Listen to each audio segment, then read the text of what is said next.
Assalamualaikum warahmatullahi wabarakatuh. Selamat datang di dalam presentasi kelompok 2. Pada kesempatan kali ini, kami akan mempresentasikan dan menjelaskan kepada teman-teman sekalian mengenai landasan dan sejarah kurikulum di Indonesia, di mana presentasi ini disusun oleh 1. Muhammad Salihuddin, kedua Taufikur Rahman, ketiga Rifki Firdaus, keempat Bayu Pradana.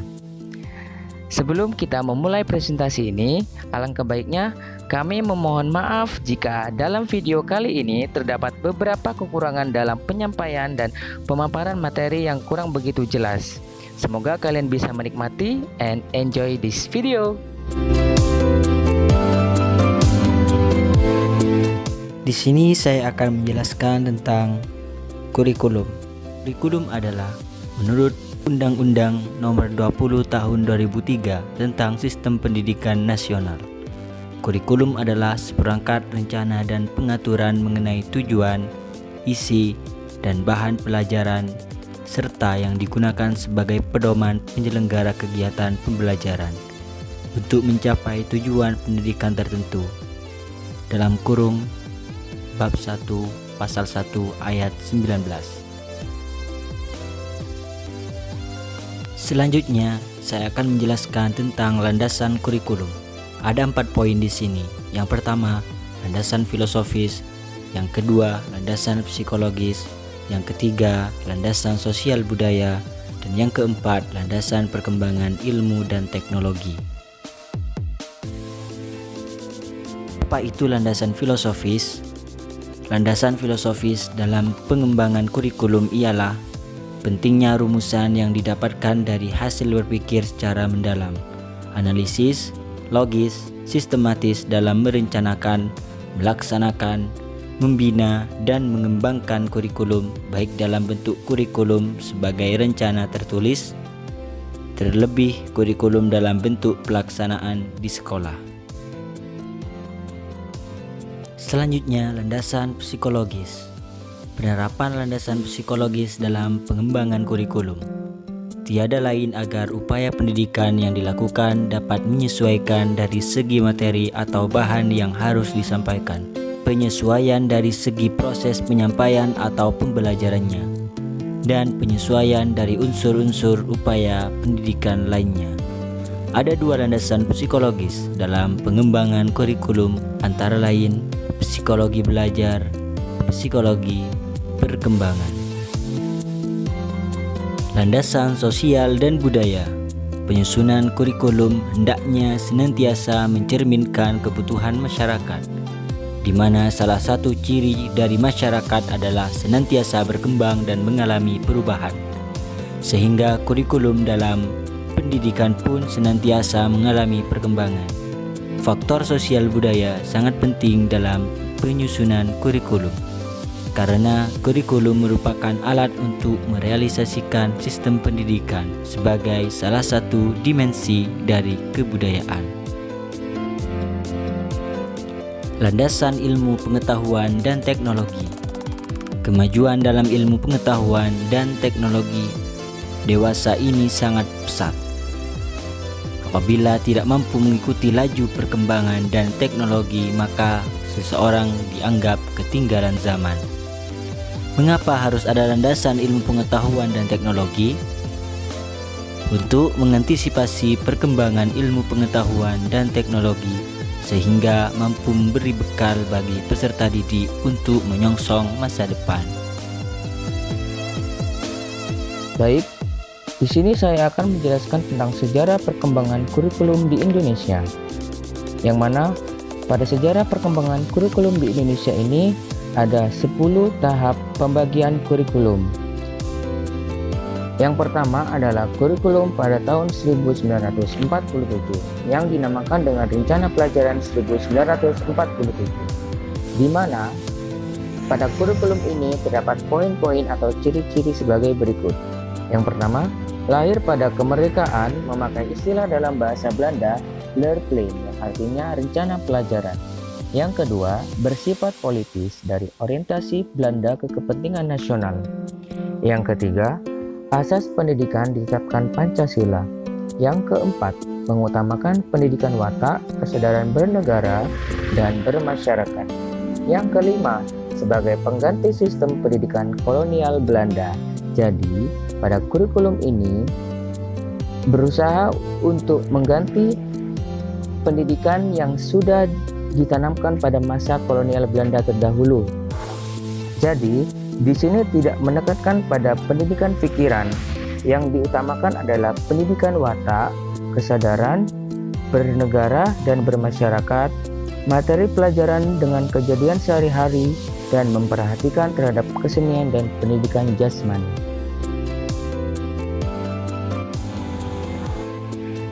Yang selanjutnya adalah kurikulum tahun 1952 yang dinamakan Rencana Pelajaran Terurai, di mana terdapat 4 poin atau 4 ciri-ciri sebagai berikut. Yang pertama, lebih merinci setiap mata pelajaran. Yang kedua, kurikulum ini sudah mengarah pada suatu sistem pendidikan nasional. Yang ketiga, setiap rencana pelajaran harus memperhatikan isi pelajaran yang dihubungkan dengan kehidupan sehari-hari. Contohnya di sini adalah pelajaran pendidikan kewarganegaraan, yaitu di mana pelajaran pendidikan kewarganegaraan di sana bisa mencakup norma, perilaku setiap hari, atau yang lain sebagainya. Yang keempat, silabus mata pelajarannya menunjukkan bahwa seorang guru mengajar satu mata pelajaran. Langsung saja, di sini saya akan melanjutkan materi sebelumnya, yaitu kurikulum 1968, yang mana kurikulum 1968 bertujuan bahwa pendidikan ditekankan pada upaya untuk membentuk manusia Pancasila sejati, kuat dan sehat jasmani, mempertinggi kecerdasan dan keterampilan jasmani, moral, budi pekerti, dan keyakinan beragama.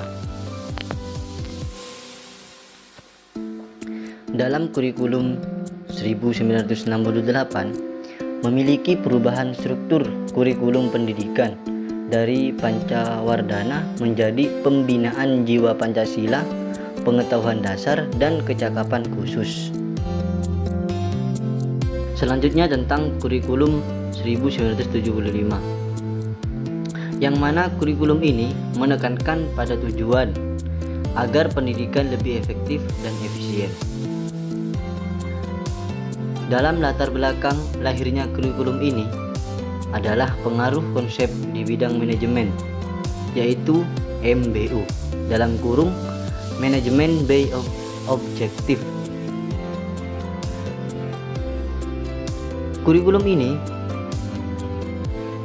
terdapat metode, materi, dan tujuan pengajaran dirinci dalam prosedur pengembangan sistem instruksional dalam kurung PPSI yang dikenal dengan istilah satuan pelajaran, yaitu rencana pelajaran setiap satuan bahasa. Selanjutnya yaitu kurikulum 1984. Kurikulum 1984 adalah penyempurna kurikulum 1975. Kurikulum ini mengusung proses skill approach dalam kurung mengutamakan pendekatan proses, di mana posisi siswa ditempatkan sebagai subjek belajar dengan menggunakan model belajar dari mengamati sesuatu, mengelompokkan, mendiskusikan, hingga melaporkan. Selanjutnya yaitu kurikulum 1994 dan suplemen kurikulum 1999. Kurikulum ini merupakan hasil upaya untuk memadukan kurikulum-kurikulum sebelumnya, terutama kurikulum 1975 dan 1984, di mana perpaduan antara tujuan dan proses belum berhasil, sehingga banyak kritik berdatangan disebabkan oleh beban belajar siswa dinilai terlalu berat dari muatan nasional sampai muatan lokal. Perubahan kurikulum ini lebih pada menambal sejumlah materi pelajaran saja. Langsung saja saya melanjutkan pemateri sebelumnya, yaitu tentang kurikulum 2004 KBK, kurikulum berbasis kompetensi. Kurikulum 2004 mengandung 3 unsur pokok, yaitu pemilihan kompetensi yang sesuai, spesifikasi, indikator evaluasi, pengembangan pembelajaran. Dan KBK atau kurikulum 2004 memiliki ciri-ciri, yaitu menekankan pada ketercapaian kompetensi siswa baik secara individual maupun klasik, berorientasi pada hasil belajar learning outcomes dan keberagaman dengan menggunakan pendekatan dan metode yang bervariasi. Sumber belajar bukan hanya guru, tetapi juga sumber belajar lainnya yang memenuhi unsur edukatif. Langsung kepada materi kurikulum 2006 yang disebut KTSP, kurikulum tingkat satuan pendidikan. Pada kurikulum 2006, pemerintah pusat menetapkan standar kompetensi dan kompetensi dasar, sedangkan sekolah dalam hal ini guru dituntut untuk mampu mengembangkan dalam bentuk silabus dan penilaian sesuai dengan kondisi sekolah dan daerah hasil pengembangan dari semua mata pelajaran. Dihimbau menjadi semua perangkat yang dinamakan kurikulum tingkat satuan pendidikan KTSP. Penyusunan KTSP menjadi tanggung jawab sekolah di bawah binaan dan pemantauan Dinas Pendidikan daerah dan wilayah setempat.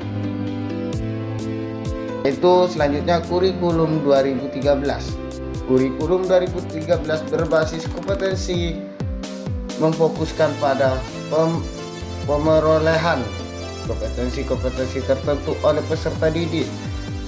Oleh karena itu, kurikulum ini mencakup sejumlah kompetensi dan seperangkat tujuan pembelajaran yang dinyatakan sedemikian rupa, sehingga pencapaian dapat diamati dalam bentuk perilaku atau keterampilan peserta didik sebagai suatu kriteria keberhasilan. Tema utama kurikulum 2013 adalah menghasilkan insan Indonesia yang produktif, kreatif, inovatif, afektif melalui pengamatan sikap, keterampilan, dan pengetahuan yang terintegrasi. Demikian presentasi dari kelompok kami, kurang lebihnya mohon maaf. Apabila ada kritik dan saran, boleh teman-teman sekalian menyampaikan langsung kepada kami. Sekian, terima kasih dan jangan lupa tetap di rumah dan jaga kesehatan.